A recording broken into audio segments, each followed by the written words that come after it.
क्या देश की पुलिस अब पूरी तरह गृह मंत्री अमित शाह के कंट्रोल में होने जा रही है? क्या यह सिर्फ सुरक्षा का मामला है या सत्ता को और ताकतवर बनाने की चाल? और सबसे बड़ा सवाल, जब पहले से एजेंसियों के दुरुपयोग के आरोप लग रहे हैं, तो क्या अब पुलिस भी उसी रास्ते पर जाएगी?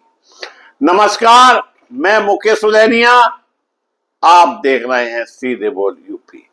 आज की बहस सिर्फ कानून व्यवस्था की नहीं, यह बहस है लोकतंत्र बनाम केंद्रीकरण की। एक तरफ सरकार जिसका नेतृत्व कर रहे नरेंद्र मोदी और गृह मंत्री अमित शाह, दूसरी तरफ विपक्ष जो कह रहा है यह पुलिस सिस्टम पर कब्जे की तैयारी, सुप्रीम कोर्ट का हवाला बहस का केंद्र। सुप्रीम कोर्ट ऑफ इंडिया ने साफ कहा था कि पुलिस को राजनीतिक दबाव से दूर रखना जरूरी, यानी खाकी को खादी से दूर रखना बहुत जरूरी। 2006 के ऐतिहासिक फैसले में पुलिस सुधारों की बात हुई थी ताकि सत्ता पुलिस का दुरुपयोग ना कर सके। सवाल, अगर पुलिस पर सीधा केंद्र कंट्रोल बढ़ाता है तो क्या यह उसी भावनाओं के खिलाफ नहीं होगा? विपक्ष का सबसे बड़ा आरोप, विपक्ष सीधे सीधे हमला बोल रहा है। पहले ईडी, सीबीआई, इनकम टैक्स, अब पुलिस। चुनाव के समय एजेंसियों का इस्तेमाल पहले ही सवालों में है। अब अगर पुलिस भी केंद्र के हाथ में आ गई तो लोकतंत्र कैसे बचेगा? विपक्ष का दावा, यह सिर्फ कानून नहीं, चुनावी रणनीति है। सरकार का पलटवार, सरकार पूरी ताकत से जवाब देती है। देश की सुरक्षा सर्वोपरि, दंगे, आतंक, बड़े अपराध, इनसे निपटने के लिए मजबूत केंद्र जरूरी, यह सत्ता पक्ष का कहना है।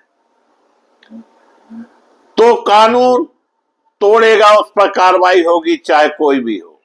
सरकार का साफ संदेश, यह दुरुपयोग नहीं, सिस्टम को मजबूत करना है। असली डर, अगर सेंट्रल पुलिस आ गई तो मान लीजिए चुनाव से ठीक पहले किसी राज्य में बड़ा विरोध प्रदर्शन होता है, अब क्या होगा कि सीधे फोर्स भेज सकता है, ऑपरेशन पर कंट्रोल अपने हाथ में ले सकता है, बड़े पैमाने पर कार्रवाई कर सकता है। विपक्ष का आरोप, विरोध दबाने के लिए पुलिस का इस्तेमाल होगा, ईडी, सीबीआई जैसे पेटेंट पर। आज आरोप लगते हैं कि ईडी, सीबीआई, इनकम टैक्स का इस्तेमाल राजनीतिक विरोधियों के खिलाफ हो रहा है, और यह बात सही भी है। अब सवाल दोस्तों, अगर पुलिस भी इस तरह केंद्र के सीधे कंट्रोल में आ गई तो क्या वही पेटेंट दोहराया जाएगा? विपक्ष कहता है फिर तो पूरा सिस्टम ही एक तरफा हो जाएगा। सरकार का जवाब, एजेंसियां कानून के अनुसार काम करती हैं, दोषियों को ही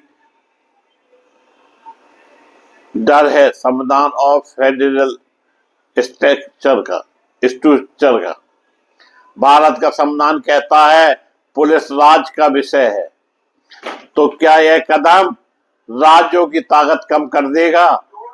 फेडरल बैलेंस बिगड़ेगा? और सबसे बड़ा सवाल, क्या सुप्रीम कोर्ट की भावना के खिलाफ जाएगा जनता का सीधा असर? दंगे जल्दी कंट्रोल, लेकिन सख्ती कई गुना ज्यादा। विरोध जल्दी दब सकता है, यानी सुरक्षा भी और डर भी। तो क्या देश को सुरक्षित बनाने का कदम है या फिर सत्ता को अजय बनाने की रणनीति? क्या यह सुधार है या सिस्टम पूरा कंट्रोल?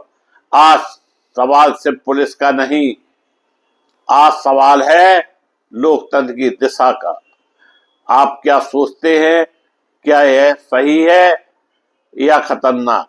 कमेंट्स में बताएं, क्योंकि अगला नंबर शायद आपके राज का भी हो सकता है। सकता है।